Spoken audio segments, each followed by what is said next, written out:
नमस्कार दोस्तों, नमः शिवाय। जीवन ज्योति चैनल में आप सभी का दिल से स्वागत करती हूँ। दोस्तों, करवा चौथ एक ऐसा व्रत है जिसका कि हमारे हिंदू धर्म में बहुत ही ज़्यादा महत्व है। यह व्रत हम महिलाओं के लिए, स्त्रियों के लिए, माताओं बहनों के लिए सौभाग्य का प्रतीक है और सभी माताएं बहनें अपने पति की लंबी आयु, उनके स्वास्थ्य और उनके कल्याण के लिए इसका पालन करती हैं। दिन भर निर्जला रहकर चंद्रमा के उदय होने के बाद अर्घ्य देकर पूजन अर्चन करके दीप जला के उसके बाद ही जल ग्रहण करती हैं। दोस्तों, इस वीडियो के माध्यम से आप सरल रूप में इस पूरे व्रत का विधि और पूजा का नियम और साथ ही साथ आप सबसे विशेष रूप से जानेंगे कि कौन सा ऐसा मंत्र है जो पूजन करते समय यदि हमारी माताएं बहनें इस मंत्र का जप करती हैं तो उनके पति के शारीरिक कष्ट या किसी भी प्रकार की बाधा हो वह निश्चित रूप से दूर होगी।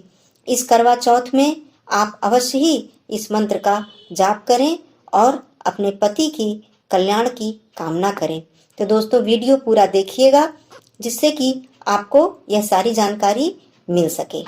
यदि आप मेरे चैनल पे नए हैं तो प्लीज मेरे चैनल को जरूर सब्सक्राइब कर लीजिएगा, लाइक और शेयर भी कीजिएगा। वीडियो यदि पसंद आता है तो कमेंट करके जरूर बताइएगा। स्क्रीन पर आपको करवा चौथ की तिथि का प्रारंभ कब है और समाप्ति कब है, साथ ही साथ चंद्रोदय का क्या समय है, यह आपको दिखाई देगा।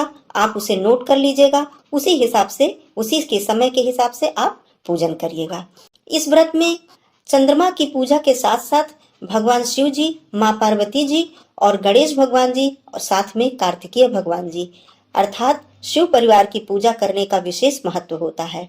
और हमें पूजन करते समय यह कामना करना चाहिए कि जिस प्रकार माँ पार्वती जी ने घोर तपस्या करके शिव जी को प्राप्त किया था, अखंड सौभाग्य प्राप्त किया था, वैसे ही अखंड सौभाग्य प्रभु हमें दें। शिव जी हमें अखंड सौभाग्य दें।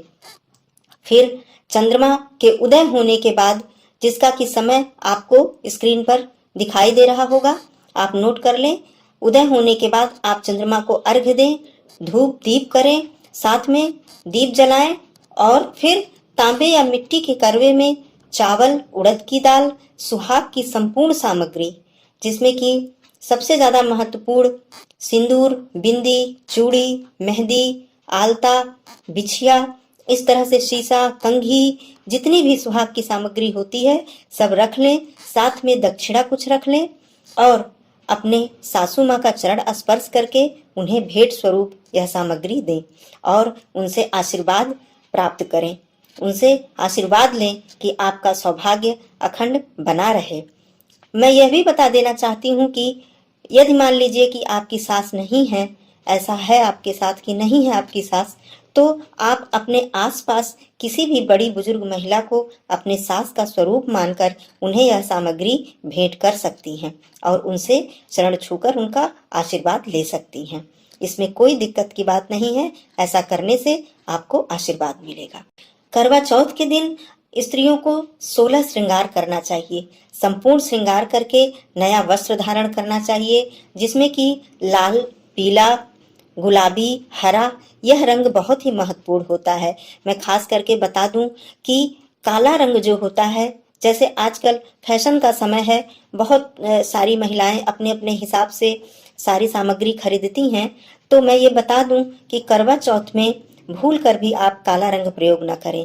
यदि आपके शरीर पर काला रंग कुछ है तो वो सिर्फ मंगलसूत्र के जो मोती के दाने होते हैं, सिर्फ वही काला रंग होना चाहिए। इसके अलावा वस्त्र और श्रृंगार में किसी भी प्रकार के काले रंग का प्रयोग आप न करें, इसको विशेष ध्यान दें। नया वस्त्र पहन के संपूर्ण श्रृंगार करके, या आप शादी का जोड़ा आपके पास है, आपकी नई शादी हुई है या कुछ दिन हुआ है आपकी शादी को, तो आप अपने शादी का जोड़ा पहन सकती हैं, या शादी में जो मिली हुई साड़ियां होती हैं, डाल की साड़ियां होती हैं, वह भी पहन सकती हैं। यह बहुत ही शुभ माना जाता है। उसके बाद आप श्रृंगार करके पूजा कीजिए और प्रार्थना कीजिए कि हे प्रभु, जब तक मेरा जीवन है मैं इसी प्रकार सज संवर कर इस घर की लक्ष्मी बनकर इस घर में निवास करूं और मेरे घर में सदैव सुख समृद्धि बनी रहे। इस प्रकार आप माँ भगवती से प्रार्थना कीजिए। माँ भगवती से कामना कीजिए।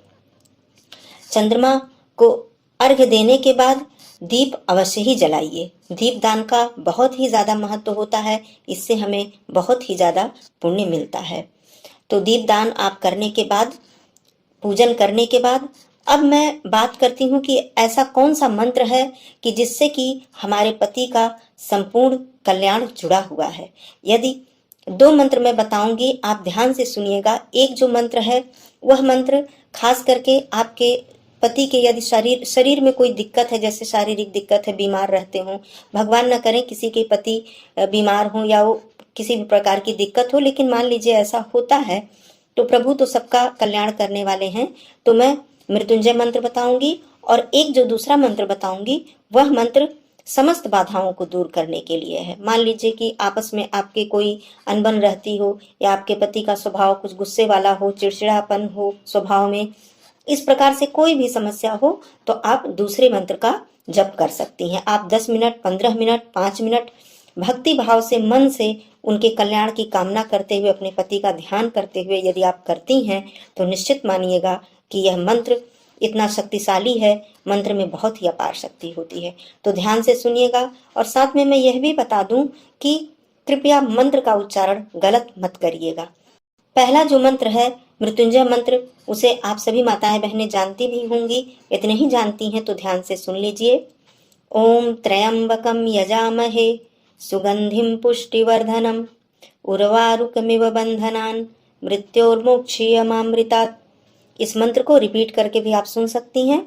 और शारीरिक किसी भी प्रकार की बाधा हो, किसी भी प्रकार का कष्ट हो, बीमारी हो, तो आप इस मंत्र का इस करवा चौथ के पूजन में अवश्य ही जाप करिएगा। और मैं दूसरा मंत्र बता देती हूँ। किसी भी प्रकार की दिक्कत के लिए आप इस मंत्र को भी ध्यान से सुन लीजिए। 10 मिनट, 15 मिनट, जितना आपके पास समय हो सके आप इस मंत्र का जाप अपने पति का ध्यान करते हुए अवश्य ही कीजिएगा। मंत्र ध्यान से सुनिएगा। ओम नमो परमात्मने परब्रह्म मम पतिस्य शरीरम पाहि पाहि कुरु कुरु स्वाहा। इस मंत्र को आप रिपीट करके भी सुन सकती हैं। समस्त पूजन करने के बाद, अर्घ्य देने के बाद आप सात्विक भोजन करें। भोजन में मैं बता दूं कि भोजन की जो परंपरा है, जो नियम है, वह हर जगह अलग अलग है। इसे आप खास करके अपने बड़े बुजुर्ग से, आपके घर में जो बड़ी बुजुर्ग हैं, आपकी सास हैं, जेठानी हैं, आप उनसे पूछकर कि कौन सा भोजन किया जाता है, क्या नियम है, तो उसी हिसाब से वह भोजन आप करिएगा। खास करके अधिकतर जगहों पे यह देखा गया है कि हमारे यहाँ भी और भी बहुत जगहों पर खीर, सब्जी और चावल का फरा जो होता है, जो चावल के आटे से बनाया जाता है, इस भोजन का इस व्रत में बहुत महत्व होता है। पूजन के बाद, जल ग्रहण करने के बाद यही भोजन किया जाता है। इसे प्रसाद के रूप में ग्रहण किया जाता है। यदि आपके यहाँ कोई और भी सामग्री को विशेष रूप से नियम हो तो उसे आप जरूर ग्रहण कीजिएगा, लेकिन कोशिश कीजिएगा कि भोजन सात्विक हो। लहसुन प्याज का प्रयोग नहीं करना चाहिए। व्रत उपवास में, पूजा पाठ में लहसुन प्याज वाला जो भोजन होता है उसे नहीं करना चाहिए।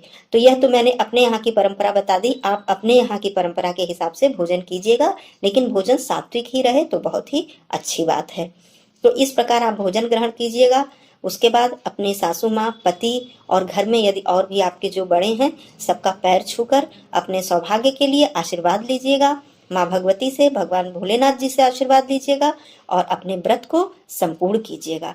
आप सभी माताओं बहनों को करवा चौथ की हार्दिक शुभकामनाएं, दिल से शुभकामनाएं।